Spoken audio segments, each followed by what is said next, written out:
नमस्कार दोस्तों, निजाम जीके में आप सभी का स्वागत है। आज की इस वीडियो के माध्यम से यूपी पुलिस कांस्टेबल री एग्जाम के लिए यूपी जीके स्पेशल की महत्वपूर्ण प्रैक्टिस वीडियो कराने वाले हैं, जो कि आपके एग्जाम के लिए बहुत ही इंपॉर्टेंट रहेगी। तो चलिए आज की वीडियो शुरू करते हैं। पहला प्रश्न है, उत्तर प्रदेश निम्न में से किन फसलों का देश में सबसे बड़ा उत्पादक है? आलू, चावल, गन्ना व तंबाकू। तो उत्तर प्रदेश जो कि आलू और गन्ना का देश में सबसे बड़ा उत्पादक है। तो आलू 1, गन्ना 3। ऑप्शन नंबर डी इसका राइट ऑप्शन हो जाएगा। अगला क्वेश्चन, राज्य में संतरे की पैदावार वाला प्रमुख जिला कौन सा है? लखनऊ जो कि दशहरी आम के लिए बहुत प्रसिद्ध है। तो आम के लिए लखनऊ प्रसिद्ध है। तो संतरे की बात हो रही है, इसका राइट ऑप्शन हो जाएगा ऑप्शन नंबर सी। संतरे की पैदावार के लिए प्रमुख जिला जो कि सहारनपुर जिला है। अगला, प्रदेश के तराई क्षेत्र विशेषकर सिद्धार्थनगर में उगाए जाने वाले सुगंधित चावल की किस्म का क्या नाम है? बहुत ही इंपॉर्टेंट है, कई बार एग्जाम में पूछा गया है। सोनाचूर, तृप्ति, मंसूरी या फिर काला नमक। तो प्रदेश के तराई क्षेत्र या विशेषकर सिद्धार्थनगर में उगाए जाने वाले सुगंधित चावल की किस्म का नाम है काला नमक चावल। ऑप्शन नंबर डी इसका राइट ऑप्शन है। अगला, प्रदेश को कुल कितने पारिस्थितिकीय क्षेत्रों में बांटा गया है? 28, 25, 20 या 16। तो उत्तर प्रदेश को कुल 20 पारिस्थितिकीय क्षेत्रों में बांटा गया है। ऑप्शन नंबर सी इसका राइट ऑप्शन हो जाएगा। अगला, भारत में उत्तर प्रदेश अग्रणी उत्पादक है दूध का, चावल का, केले का या फिर दालों का। तो भारत में उत्तर प्रदेश जो कि दूध का अग्रणी उत्पादक है। ऑप्शन नंबर ए इसका करेक्ट ऑप्शन हो जाएगा। अब आप लोगों को कमेंट करके बताना है कि उत्तर प्रदेश की प्रमुख नकदी फसल कौन सी है। अगला क्वेश्चन, उत्तर प्रदेश का सबसे महत्वपूर्ण नकदी फसल कौन सी है? ये क्वेश्चन आ गया है। तो सबसे महत्वपूर्ण नकदी फसल जो कि गन्ना है उत्तर प्रदेश की। ऑप्शन नंबर 20 का करेक्ट ऑप्शन है। अगला, अयोध्या के किस संगीतकार ने शास्त्रीय संगीत में टप्पा शैली का विकास किया है? मुस्तरी बाई, खुशी महाराज, मेहंदी खान या फिर ठाकुर प्रसाद।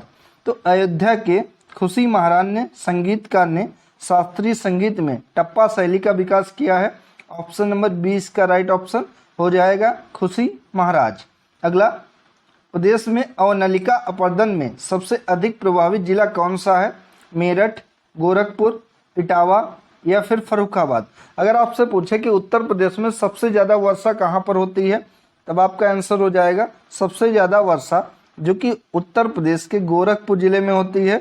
और प्रदेश में अवनलिका अपर्दन से सबसे ज़्यादा प्रभावित होने वाला जिला जो कि इटावा जिला है। ऑप्शन नंबर सी इसका करेक्ट ऑप्शन है। अगला, उत्तर प्रदेश में प्रथम दुग्ध सहकारी समिति की स्थापना कहाँ पर की गई?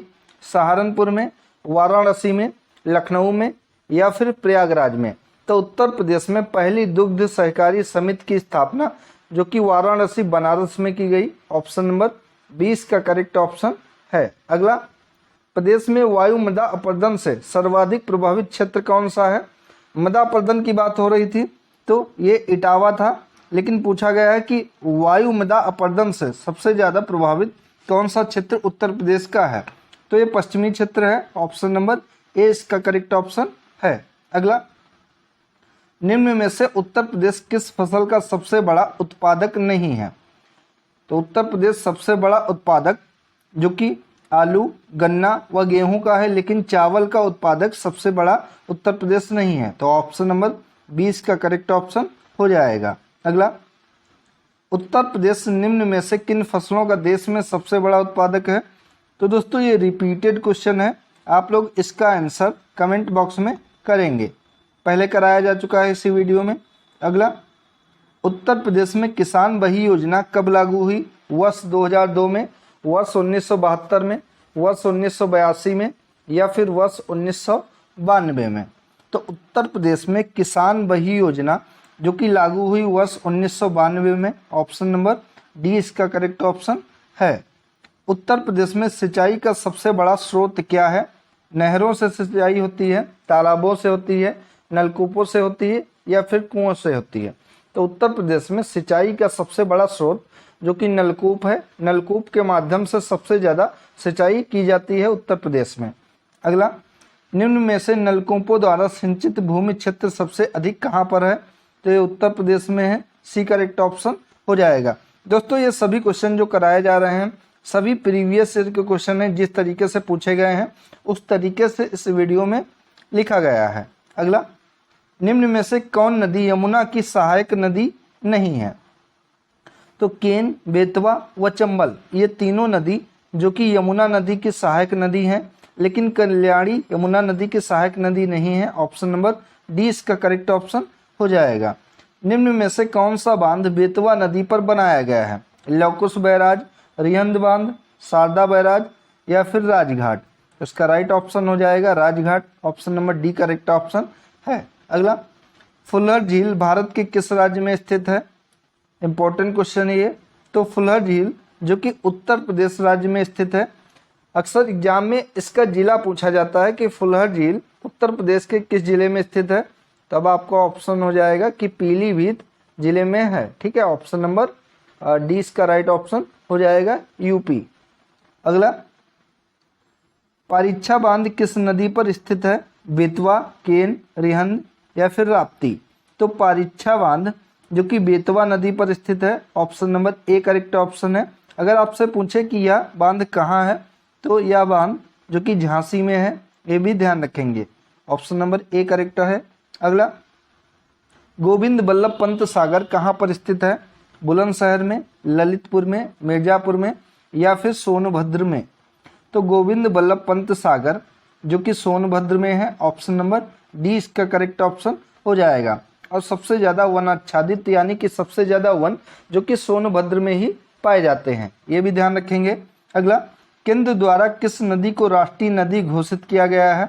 गंगा को, गोदावरी को, कृष्णा को या फिर नर्मदा को?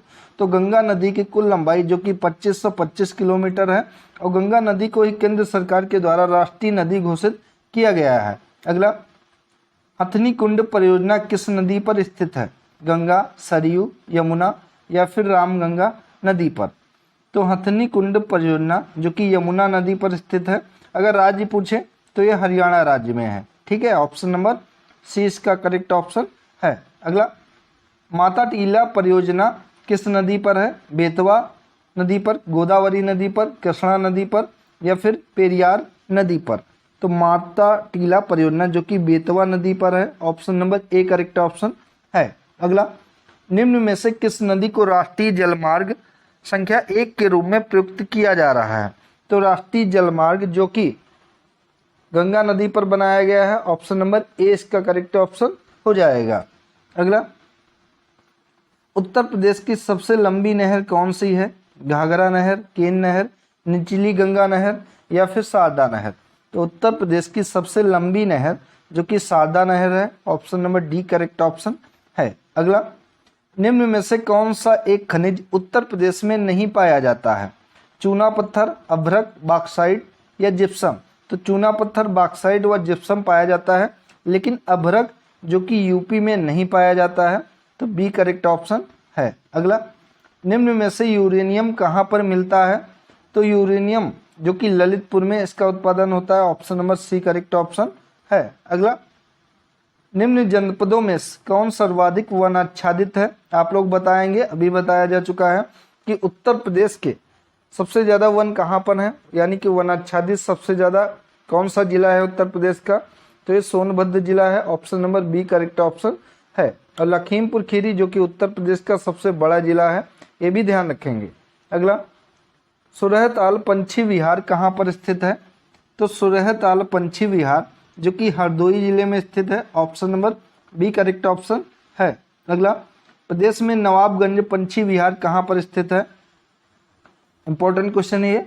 तो उत्तर प्रदेश में नवाबगंज पंछी विहार जो कि उन्नाव जिले में स्थित है। ऑप्शन नंबर डी इसका करेक्ट ऑप्शन है। अगला, प्रदेश में सर्वप्रथम किस पंछी विहार की स्थापना की गई थी?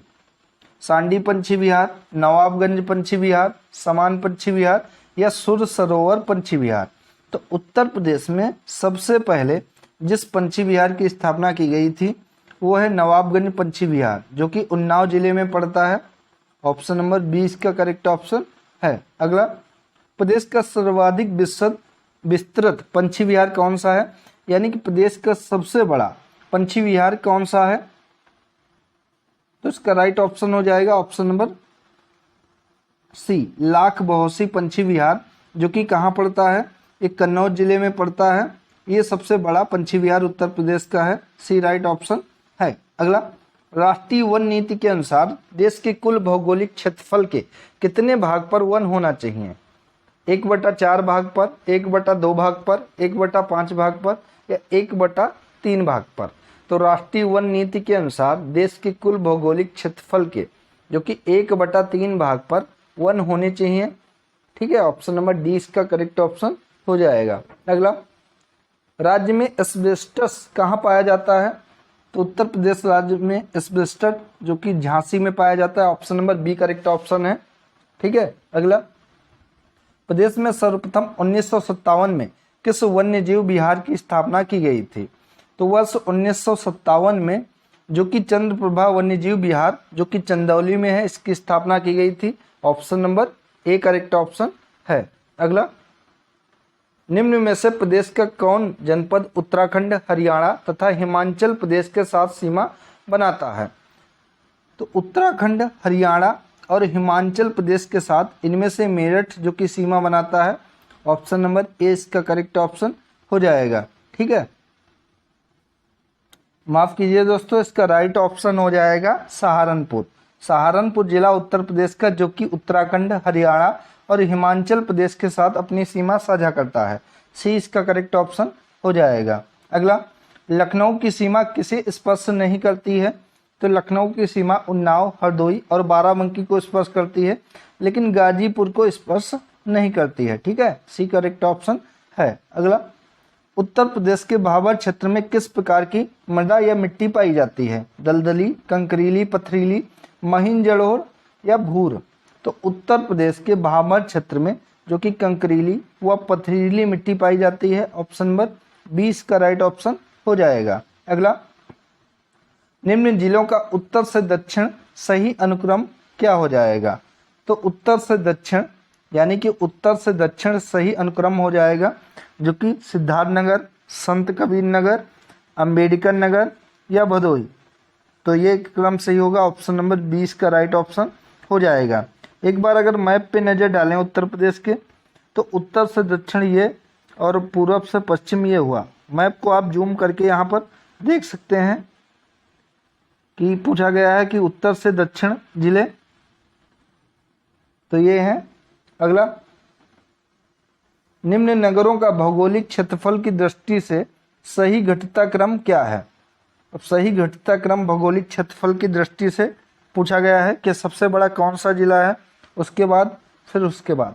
तो सबसे बड़ा जो कि लखीमपुर खीरी है, फिर सोनभद्र है, फिर वाराणसी है, फिर हापुड़ जो कि सबसे छोटा जिला है। ऑप्शन नंबर ए इसका करेक्ट ऑप्शन हो जाएगा। तो दोस्तों ये थी आज की इम्पोर्टेंट वीडियो जिसके अंतर्गत यूपी जीके का रिवीजन कराया गया। दोस्तों वीडियो अगर आप सभी को अच्छी लगी है तो वीडियो को लाइक करें, शेयर करें और चैनल को सब्सक्राइब करें। धन्यवाद दोस्तों।